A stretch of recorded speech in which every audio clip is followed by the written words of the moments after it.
Good afternoon. Thank you all for joining us here. I am Aaron Patzer. I'm the founder and CEO of Vital.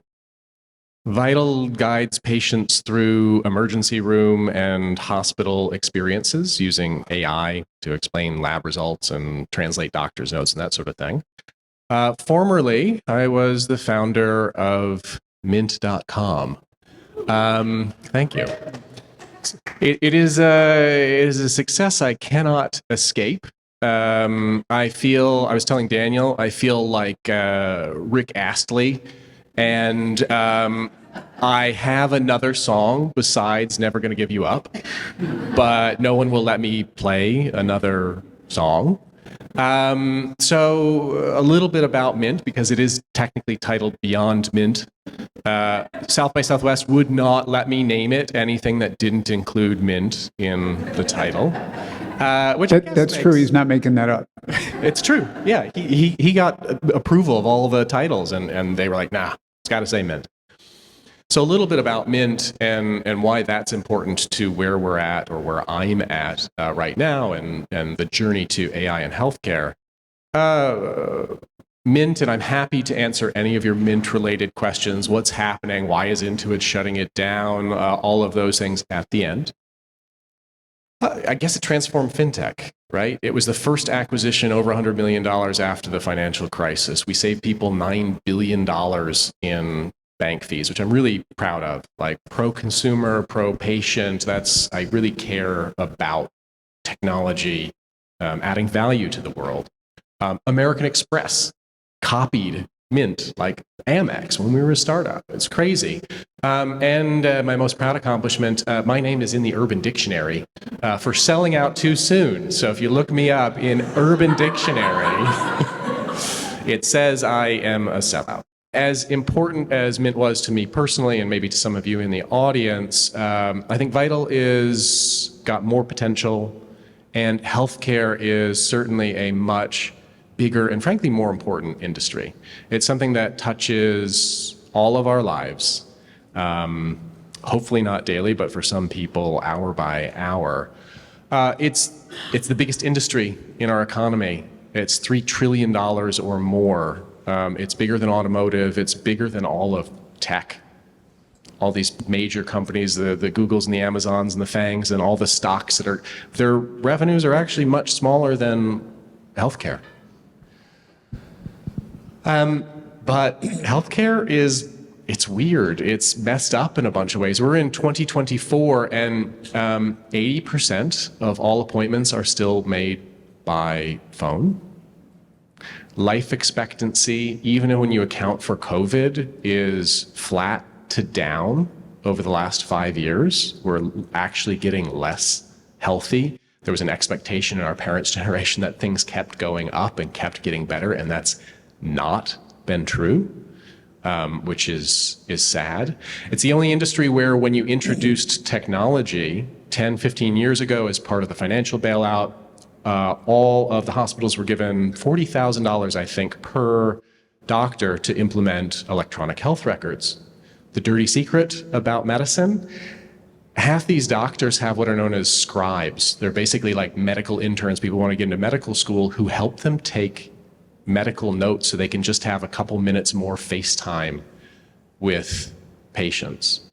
And then a stat that still blows my mind is your average family care doctor, the one that you see routinely, hopefully once a year, they make maybe $250,000 a year in salary. Guess what they bill each year on average? Anyone want to wager a guess? $250. Not $250. It's $1.8 million. So you've got to ask yourself, where the hell is the other 85% of your healthcare dollar going? Administrative? Battling with health insurance? Like, these are some of the huge problems that we face in healthcare. And we need all of us, all of you who are running startups, as well as major enterprises who have the reach and the trust and the operational know-how to do so, to help change that situation. which is why I'm very happy to be up here on this stage with Daniel Barchi, the Chief Information Officer of CommonSpirit Health. That's like 140 hospitals, 2,000 sites of care, 175,000 employees.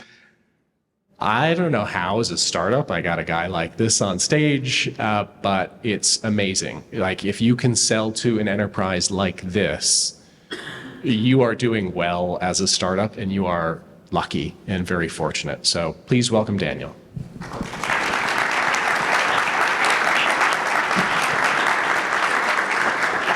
Great. Thank you for the introduction, Aaron, and thanks for having me as part of this. I'm honored to be here, and thanks for sharing part of your story as well. I'm Daniel Barchi. I'm the Chief Information Officer, as Aaron described, of CommonSpirit. He got all the numbers right. We're in about 22 states with our 140 or so hospitals. I'm not a clinician at all, although I have letters after my name, which is really convenient when you work in healthcare to have letters with M's in them, because they're like, he must be something of medicine. I got a master's in engineering management while I was still a naval officer, so it comes in very handy. And then what I've also learned in forums like this, you can put whatever the heck you want behind your name. So I put GNG, which stands for General Nice Guy. So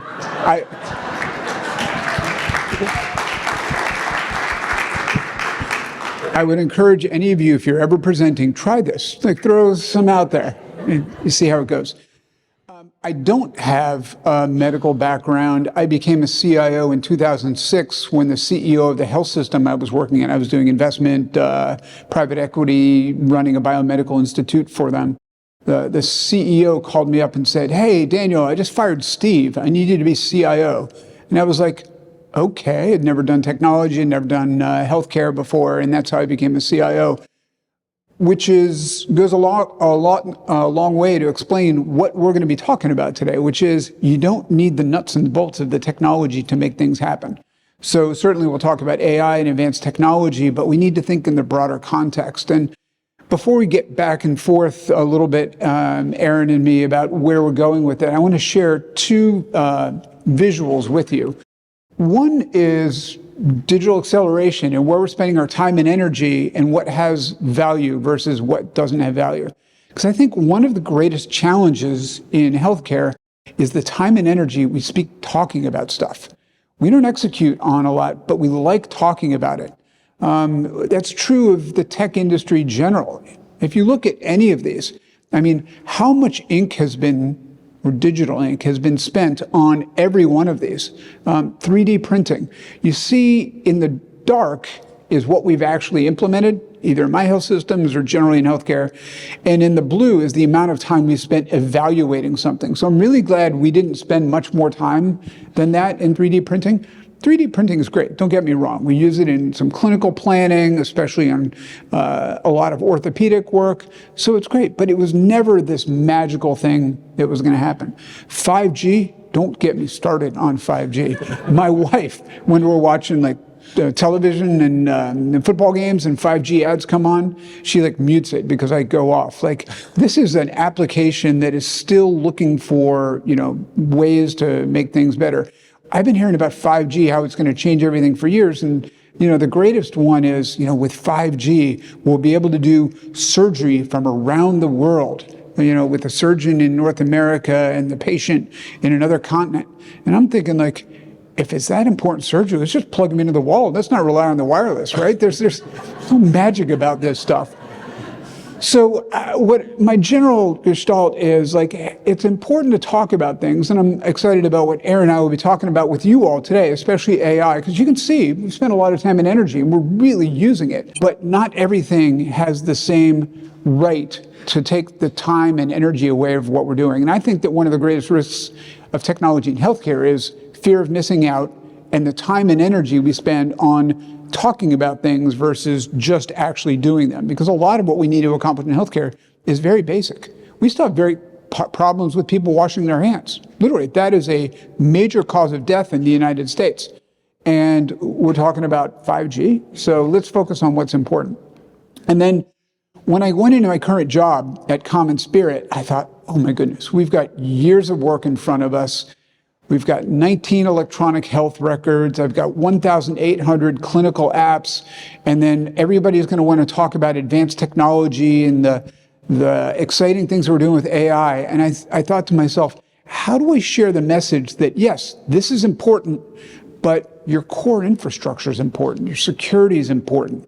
And so I hit on this. So everybody's familiar with Maslow's hierarchy of human needs. So you need, food and water, and then you need shelter, and then you need belonging, and only then can you achieve love. So this is what I call the hierarchy of healthcare technology.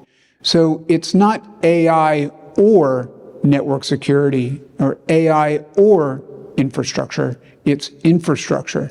Then it's secure infrastructure. Then it's operating systems. Then it's the business intelligence and data. And then it's engaging the patients. And then if you get everything else right, then you can spend the time and the energy on AI. So this has become so helpful for my team and I, both internally to make sure that we're not being led astray by bright and shiny objects, but also from a governance point of view, when we're talking with our board members and helping them understand, yes, it's really interesting what we all read in the Wall Street Journal yesterday about the latest advanced technology. But you know what? That is not as important at 3 a.m. to the nurse who's trying to make the pump work in the patient's room, in the clinical ICU, as just the core technology. Our clinicians want basics, certainly AI, and this is what Aaron and I will talk about. AI will change what's happening in the future, but we need to make the basics happen as well.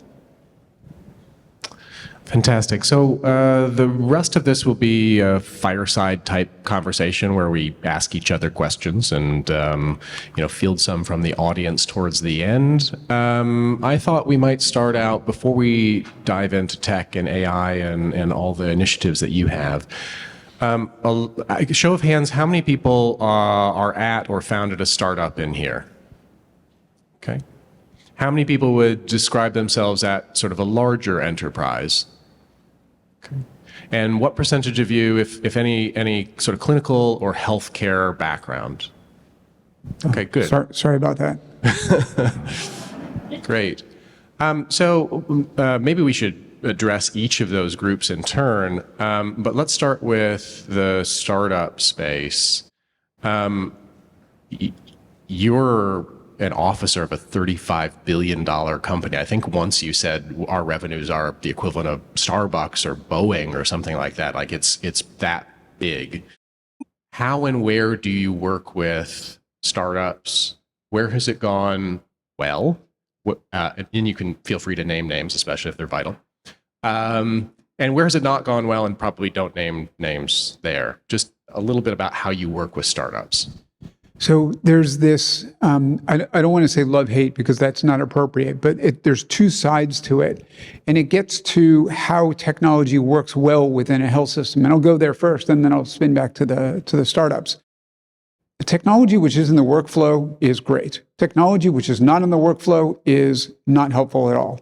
So if a physician is seeing a patient and she needs to log out of the electronic health record to get into another area to do something and come back, that is unhelpful because that is 30 seconds, 2 minutes that she just doesn't have in her day. And so the frustrating thing, especially when you're in the startup space with great ideas, is somebody can come to me with an incredible idea and I say, boy, that is brilliant. It works so much better than anything we have today, and we're not interested. And it's really hard for a founder or somebody with an idea to hear that because you think, I've got this great idea. Everybody I talk to, every doctor I talk to, every nurse I talk to acknowledges it's a great idea. And we're like, yeah, it's a great idea. It's not even that expensive. No, yeah. And people say, well, we'll give it to you for free. We're like, no, thank you. We don't really want it because it doesn't work well in the workflow. So the challenge for any startup, especially a small one, is how do you make what you're doing so indispensable that either it becomes part of the workflow in an integrated, seamless way? And I've always heard, oh, don't worry, we can interface it, fire APIs, all that stuff. Yeah, maybe not. That is a little bit much. So how do you make it either so brilliant that people are willing to take the extra time to do it, or to ingest it as part of the larger tool that you're using? So that's the challenge. If I think about technology today, actually, we're really focused on clinical. But when you talked about the $1.8 million in billing versus $225,000 that a physician makes, that is a lot of overhead. And the greatest technology is really not in the clinical space right now. We probably use more AI in back office applications than we do anywhere else. So it's all of the administrivia, whether it's clinical administrivia or just processing back office billing, registration. So there's great opportunities there. So I'll run back to your question. The greatest small companies that we've started working with, whether it's a startup or an early stage revenue company, is in non-clinical ways. Tools that help us make the patient experience better, make us faster at what we do better job of billing. And it's much easier to say yes to those than it is to try to run headlong into the clinical space.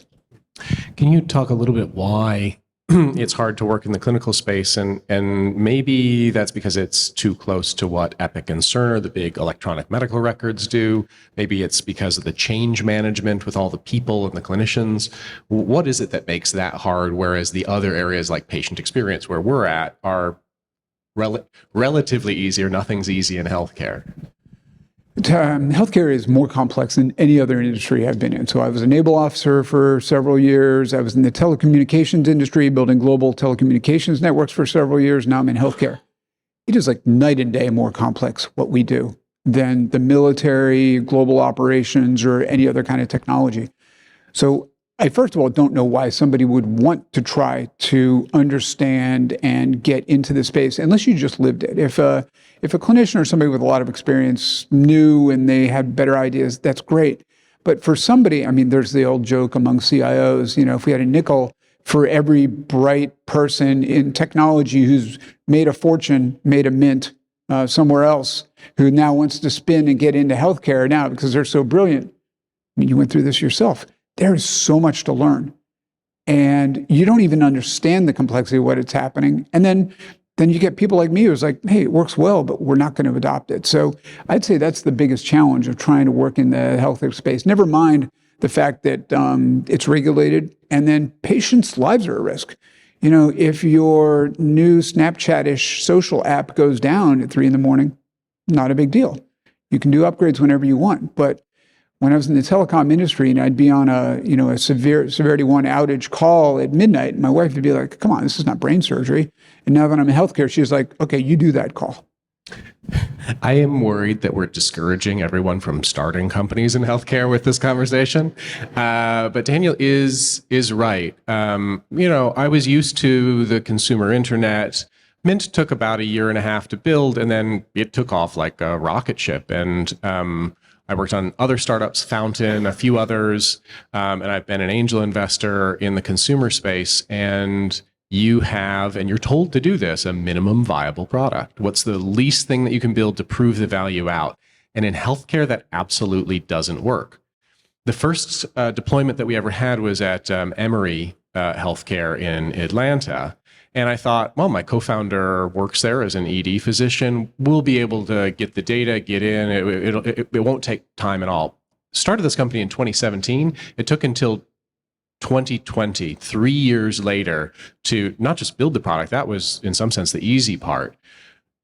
You had to prove that it worked. It had to be, in some sense, feature complete. You had to have cyber liability insurance of $5 million. You had to pass like HIPAA compliance and penetration tests and all of the regulatory things in order to test a product that, unfortunately, you'd never really been able to test before. You've only done paper tests or talked to doctors for feedback, but you don't have the real burn-in that you have with consumer applications. And so there's a real risk that you can get it wrong or very wrong, and you won't know until you've actually invested a lot of time and money into it. And that slow iteration cycle is one of the most difficult challenges. So we overcame that, and I don't like to think about the battle scars that I have from it and the time that it took compared to, Mint that took off like a rocket ship. But can you talk a little bit about the specific other small companies that are in CommonSpirit and, like doing well? Sure. And now I'll give 2 other more challenging reasons why it's difficult, but then I'll pivot to what's going well and how we're using AI and some small companies that are playing in this space.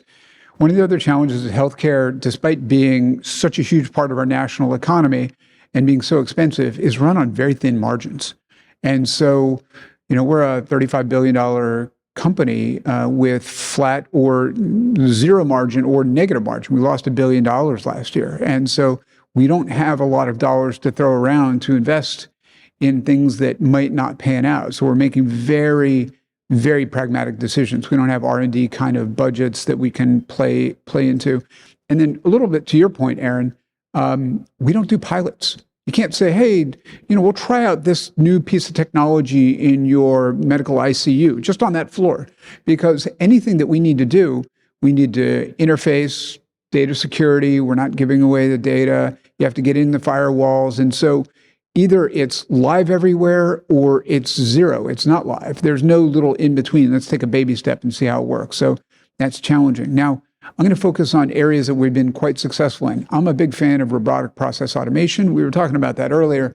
It's been around 10, 15 years. It was going to be the thing that changed a lot of how we operate. And we're working with a couple small companies that bring RPA tools to the table. They help us automate things. But it's interesting, as big as we are, there's not a lot of process that's so repeatable that you can throw a bot at it. So even our billing people, what they do is different almost for every single patient.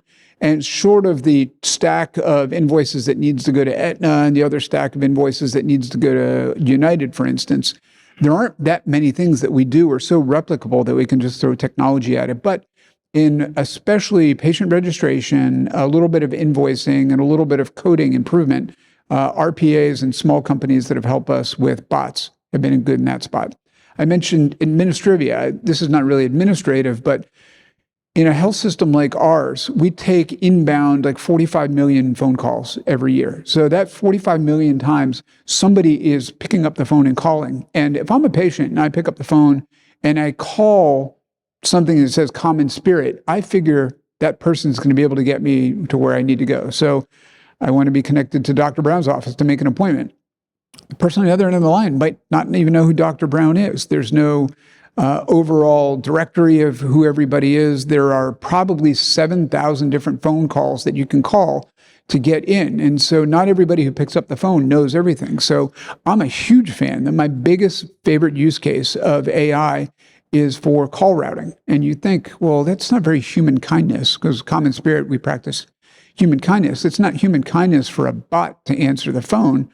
It's clear I'm talking to a computer, but would you rather talk to a very nice person who has no idea how to get you to the hyperbaric wound clinic, never even heard about a hyperbaric wound clinic? Or would you rather talk to a bot that understands the words hyperbaric wound clinic and is going to get you to probably one of two numbers so you don't play phone tag around there? So I'm a big fan. We work with a small company based in Silicon Valley that's played in this space, who not only has provided all the technology, but then actually helped us implement it as well. Excellent. Does that happen to be notable?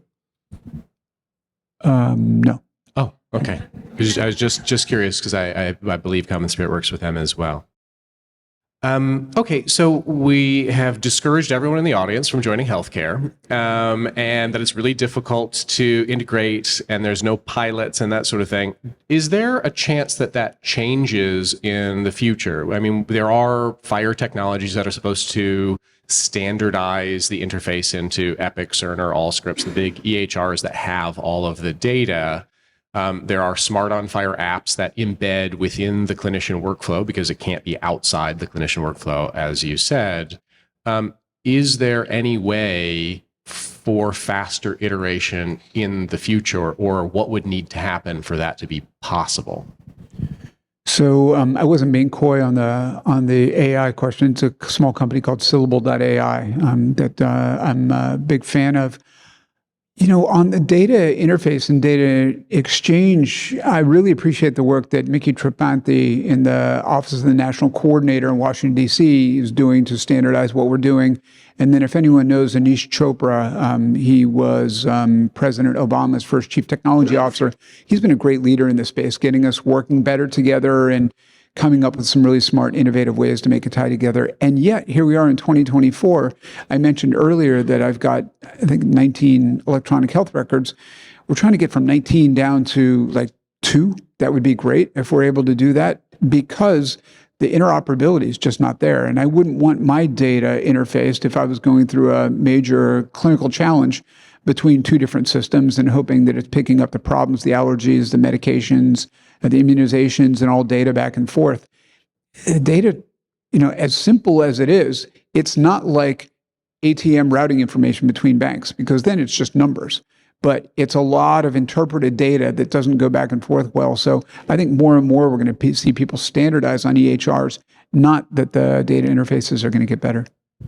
Wow, this sort of reminds me of the Maslow's hierarchy of IT that you put up there, which says, well, we can't even move data from Indiana to Ohio and know what your allergy list was or what your problem list was if you moved states to one right next door.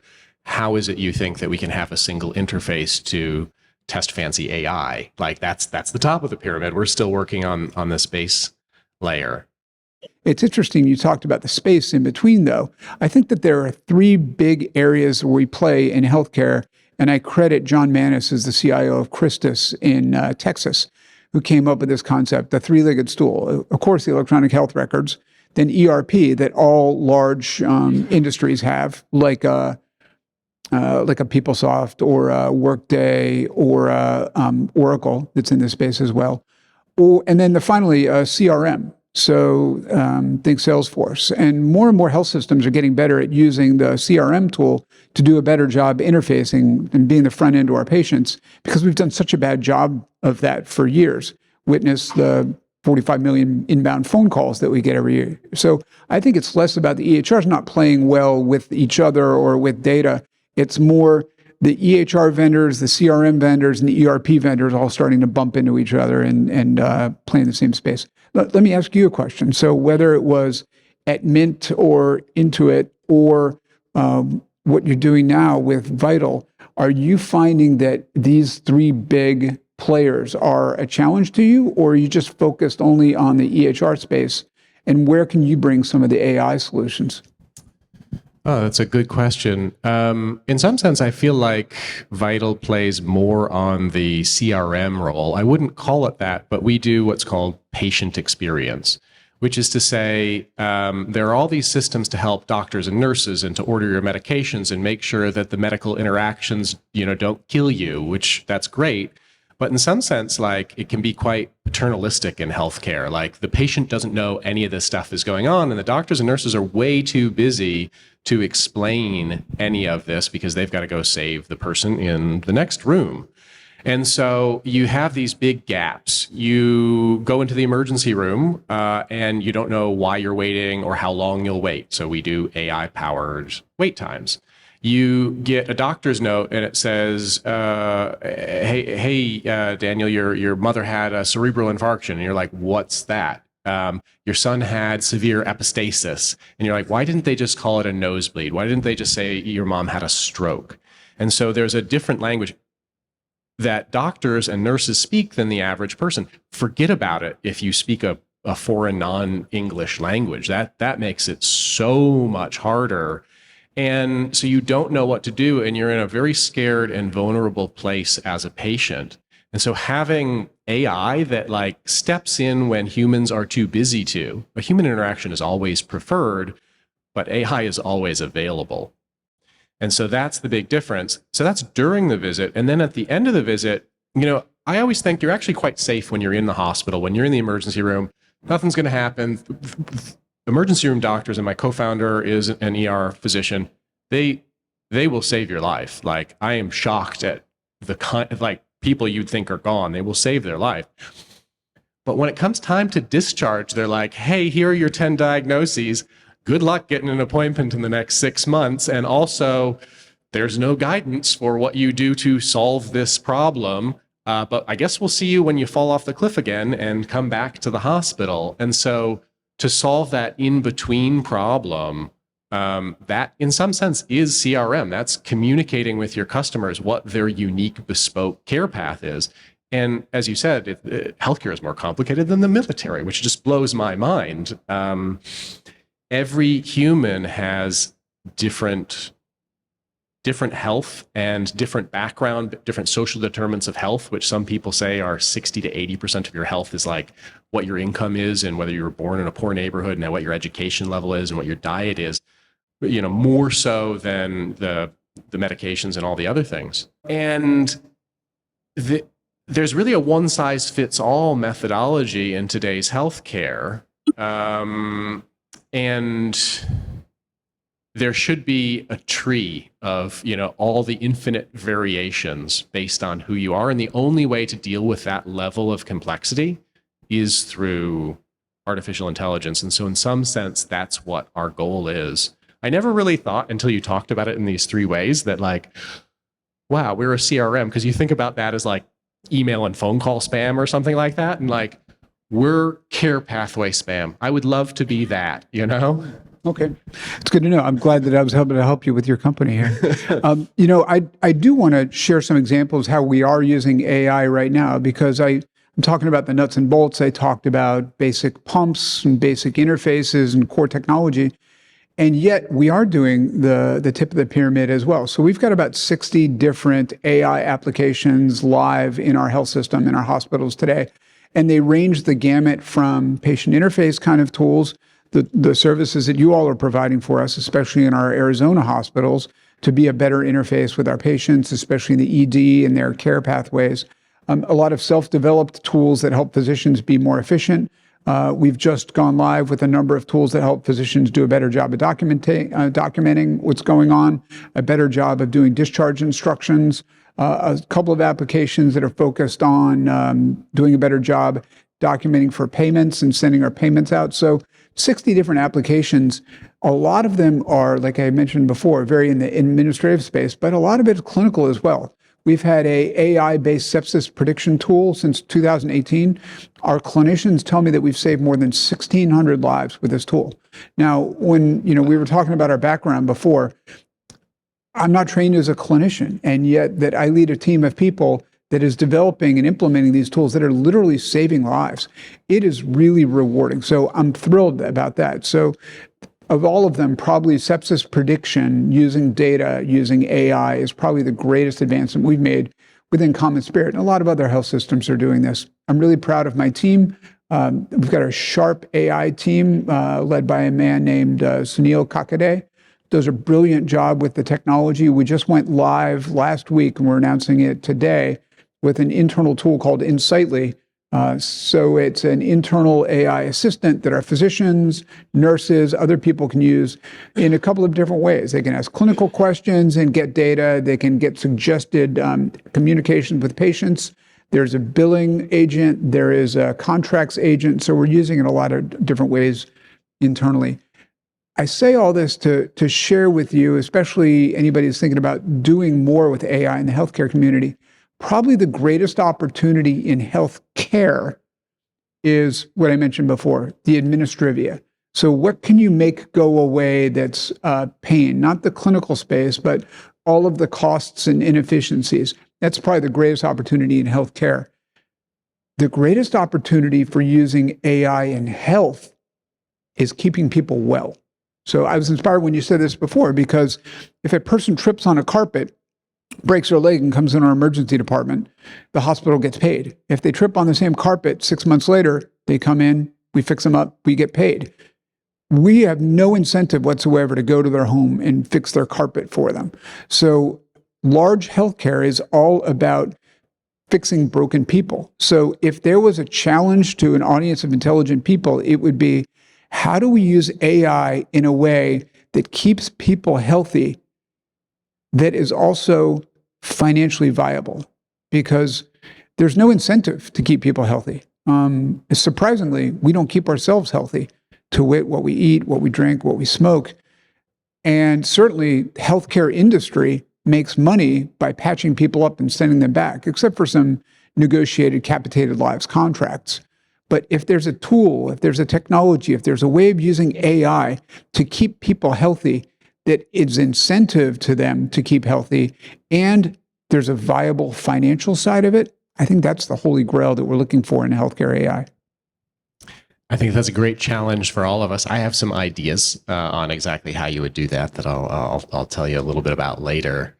Can I interrupt though? I Yeah. mean, you're probably going to, great, I could develop this or I could develop that, but the question is, who's going to pay for it too? Yes. Right? This is the big one. And I wanted to ask you on the finances of healthcare, particularly in the US. We don't have a single payer system. Like I live in New Zealand most of the time. And we have, quote, free healthcare.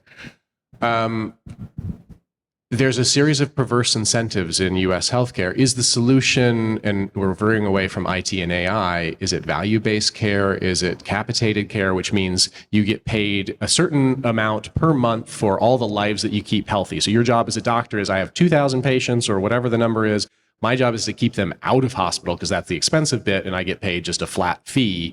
And whenever they go to the hospital, I kind of lose. It's my job to keep them out. Is that the way to do it? So likely, yes, that some form of capitated lives, covered lives, is the long-term better solution.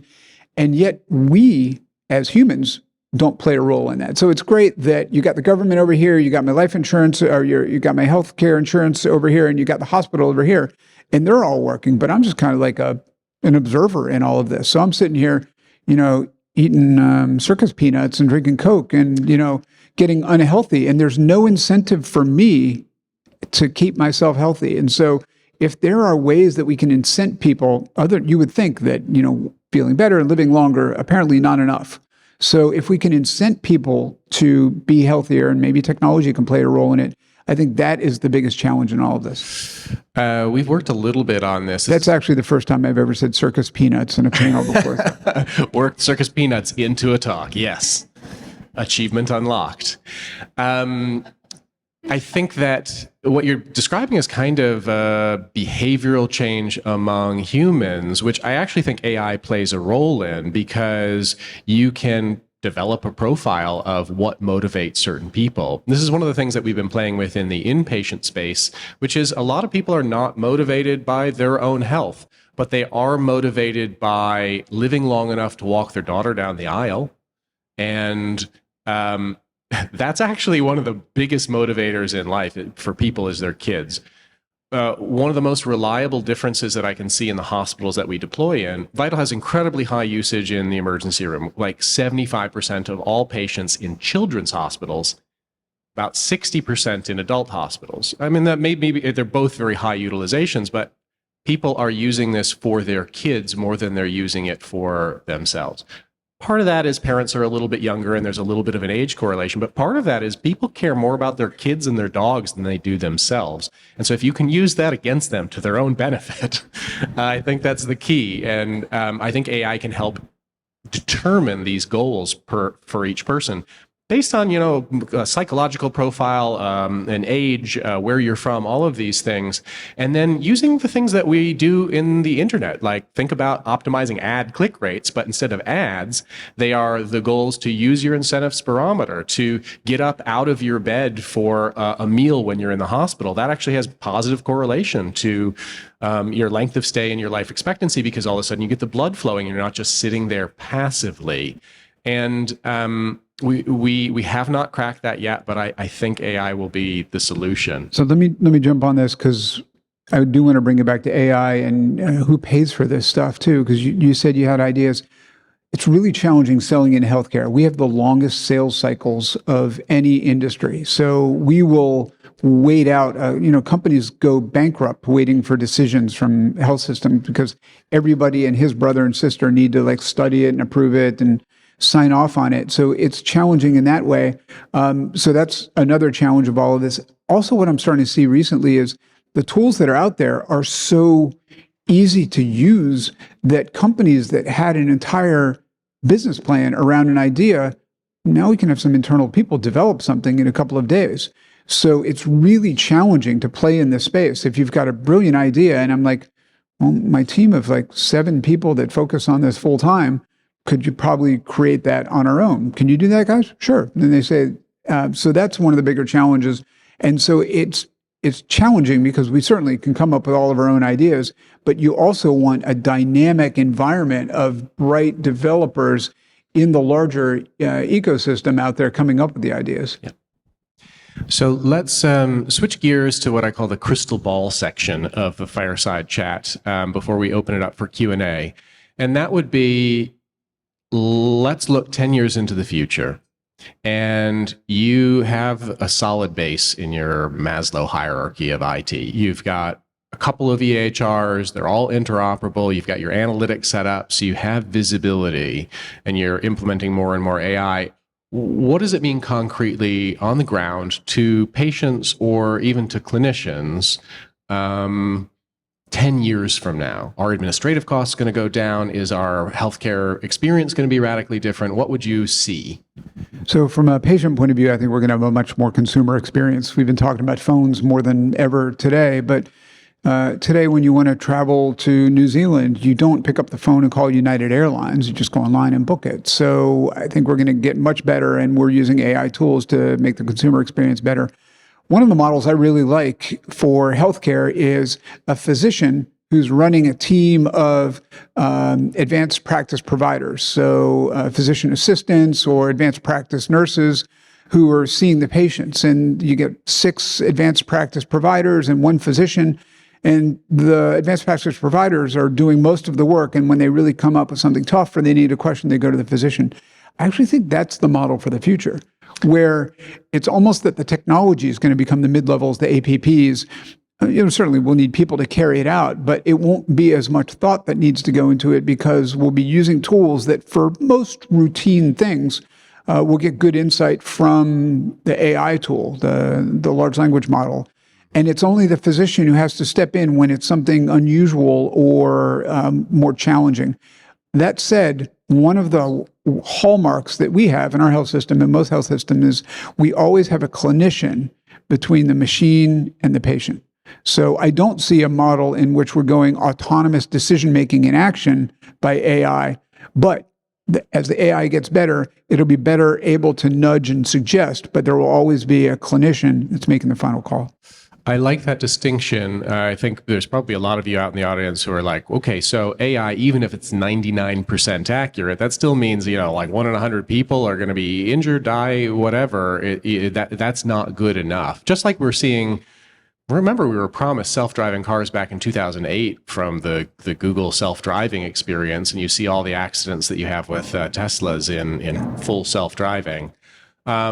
It is always better to have, humans are really good at exception handling, and machines are actually kind of trained for the general case. If you use ChatGPT, the text that it produces is kind of like, it's middle of the road average text, which is great if you want convenience, but it's not necessarily creative and able to handle outliers all that well, just because of the way the math works out. And so by having a human in the loop, it solves a lot of problems. It makes it safer.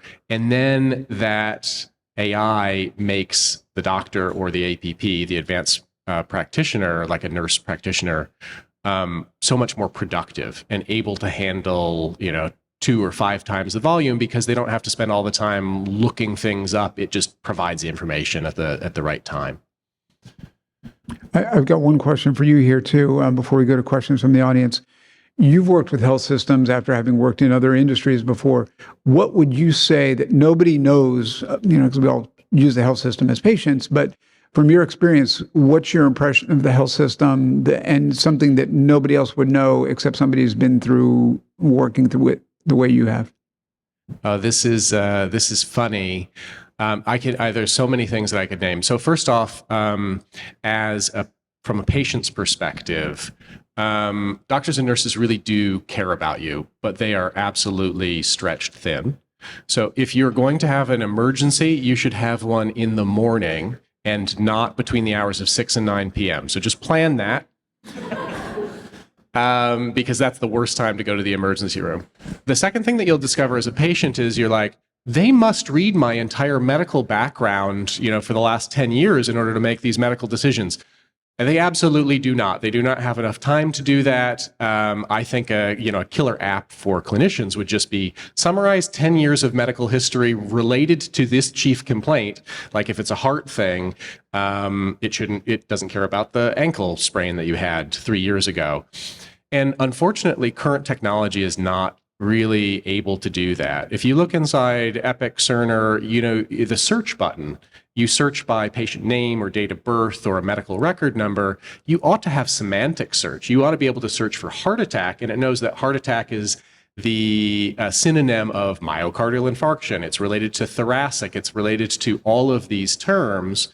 And this would be like a vectorization of all of the data into a proper database so that like there's real search. And then you really could do these like almost AI summaries. Like here's a paragraph related to this person's whole health history.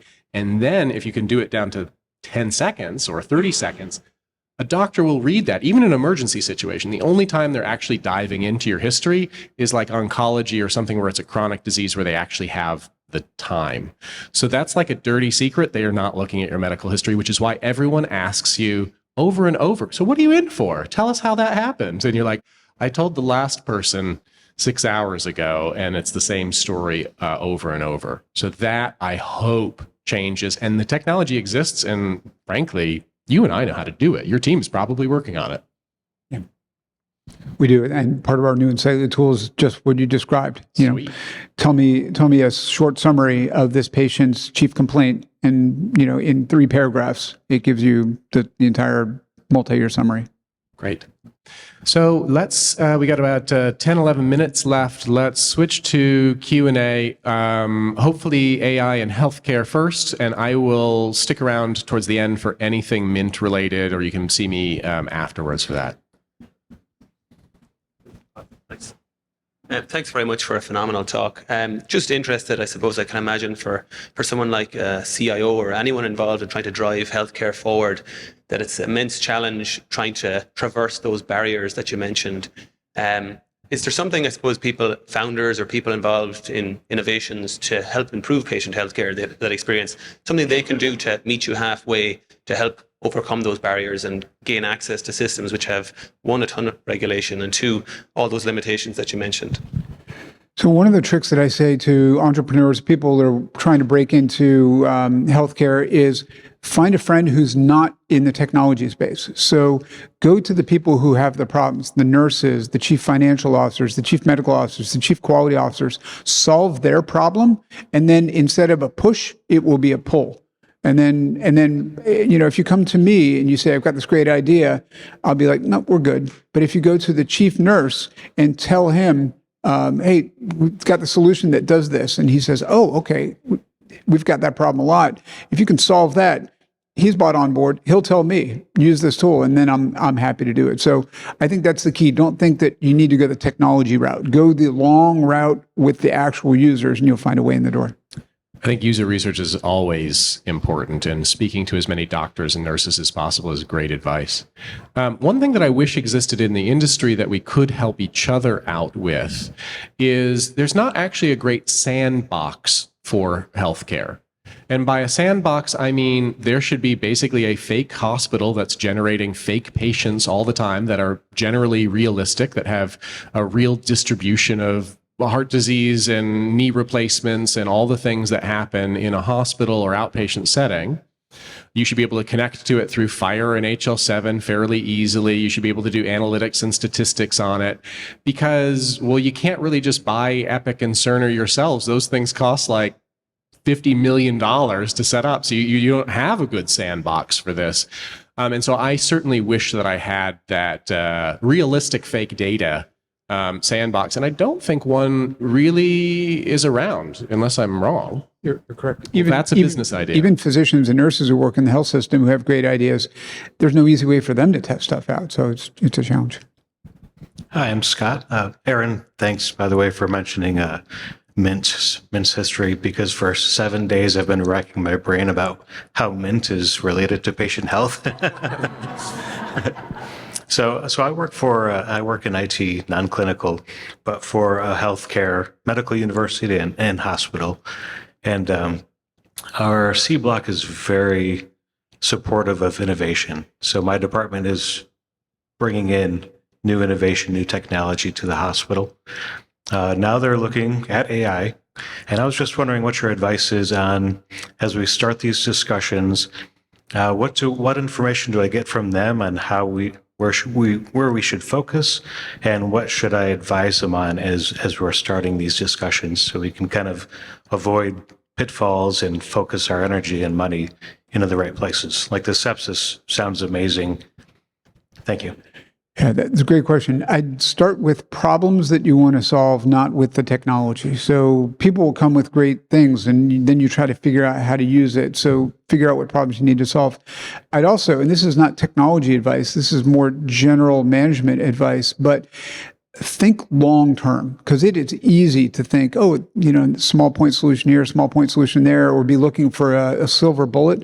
In healthcare, because it is so complex, there are no silver bullets. I heard somebody recently say that you need 1,000 lead bullets. So you need to solve so many problems. So think, where does the health system want to be in 8 or 10 years? We've got a 10-year plan. Our IT team has a 10-year plan. Now, it's going to change because technology is going to evolve, but I don't have 40 quarterly plans all lined up. I've got a 10-year plan. So I wouldn't let the people get focused on the bright and shiny. I would say, where does this fit in our bigger picture? Because the AI and advanced tools alone are not going to solve them. So think big picture.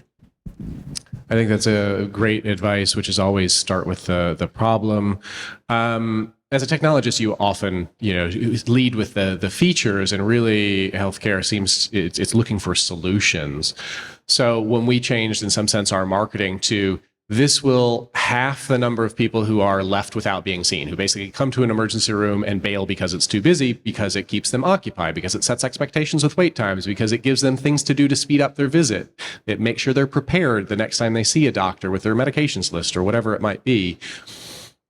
Those are the features, but to the hospital, they're like, we have a real problem with people bailing, solve that problem. We have a real problem with people not following up with the instructions and bouncing back to the emergency room or the hospital where we get penalized or where they're sicker the next time.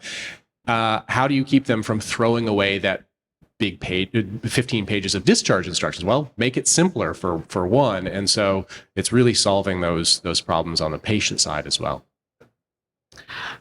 Thank you so much for everything you've done at Mint and coming here.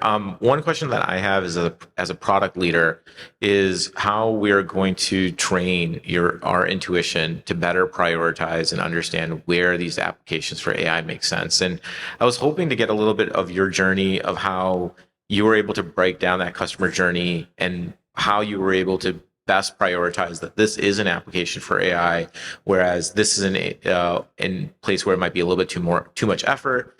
And then how do you evolve past the low-hanging fruit that you've maybe early had in your MVP to now thinking about some of the harder, bigger investments, harder problems that might even need technical investment now to go beyond our current APIs and integrations that we have? Yeah, it's a good question. So I always think that product should be the first version of AI, and it shouldn't be AI like neural nets. It should probably be fairly simple rules. Or fairly simple statistics. So when we were trying to predict wait times, for example, we would use a quantile model. So statistics, what's the statistical probability that this wait time is going to happen at this time of day, given this number of patients in the room? Okay, that's relatively simple math. It's not really AI. Next version is one that is predictive and forward-looking, but it's not personalized. And then the third version is one that looks at age. Chief complaint. Does the word vectorization on your text, and so you increase the amount of complexity. Same sort of thing when we did like AI patient education, which tells you what you need to know at the right time. The first one was just a handcrafted map from the medical team of these videos match these particular ICD-10 or CPT codes, or if somebody comes in with a headache, show them this. If somebody comes in with abdominal pain, show them that. And then you get the immediate feedback of what videos are people watching, what are they not watching, what are they thumbs up and thumbs down, and that helps you iterate on the second version. So I always start out with basically simple rules, simple maps. I move up to ML, which is just almost linear logistic regression, and it's only at like a V3, which is probably a year or two in, where you really want to get that last little bit. And here's this dirty secret. Often it does not matter to the health systems. I liken AI to like the engine of a Porsche. Like actually it's the suspension and it's the brakes and it's the seats and it's the car and it's the 95% by volume that makes that 5% really able to go fast. But you need the other 95%, and that stuff is kind of boring, but you have to do it. Hello. Thank you for clarifying the GNG. I actually looked it up. And according to the Urban Dictionary, it stands for gang, so I was very confused. So it's much better. Good, nice guy. So I actually built an app based on my own experience as a patient, and I have the MVP. I was able to pitch here as part of the pitch competition, and fortunately, an orthopedic surgeon has been very supportive of this and implemented the validation in his clinic. But because it's just an MVP, it's hard for me to have VC funding for something that's so early on without much traction. So as a CIO of a health system, what would you be looking for in terms of, is this something that we can integrate in our workflow or would make sense? Certainly, there had to be value, and clearly, it's valuable if you knew it to be needed, and then physicians are testing it and liking it. It would be a stretch to think about, because we're thinking at scale. But even if we weren't a 140 hospital system, even if we were a 3 hospital system, it's still a question of how does this fit into the larger ecosystem of what we're trying to do.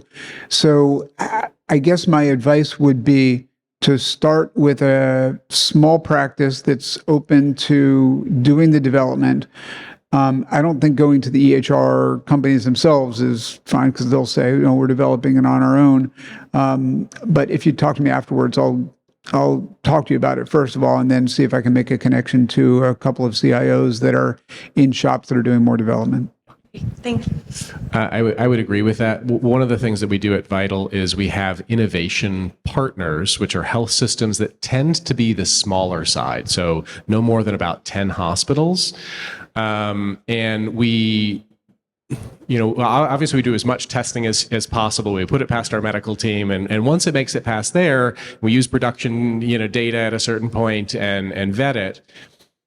There are things that it's just really hard until it gets out into the wild. You don't exactly know what will crop up. And we're not going to go with a feature like that to CommonSpirit. They're way too important of a customer. They're our largest. We're in 50 hospitals.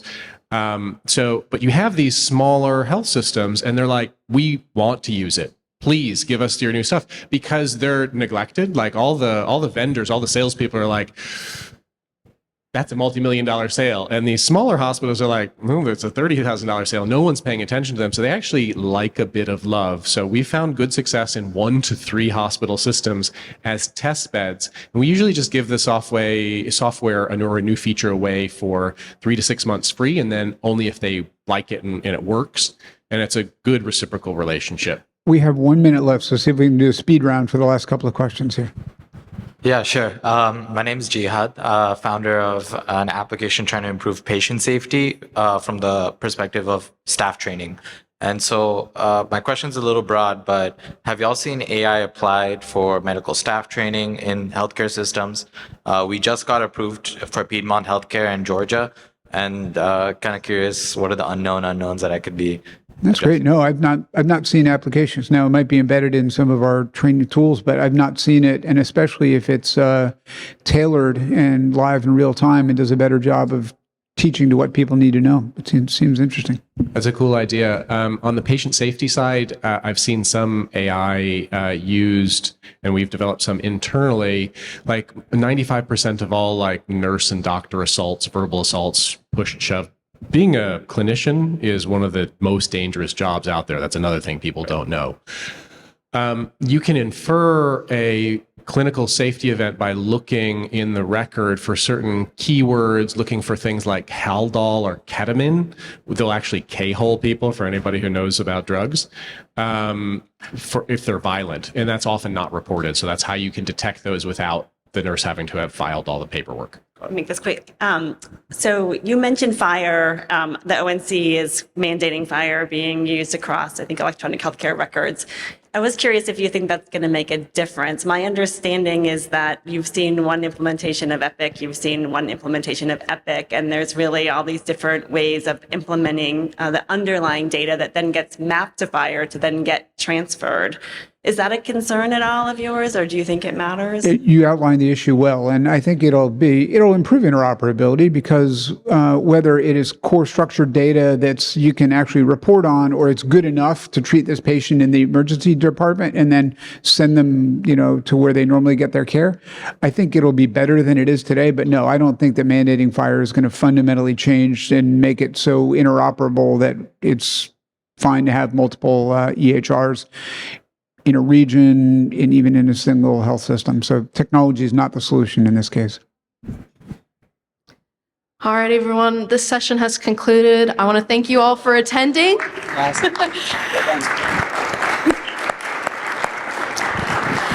And we are a little over time, so please briskly make your way to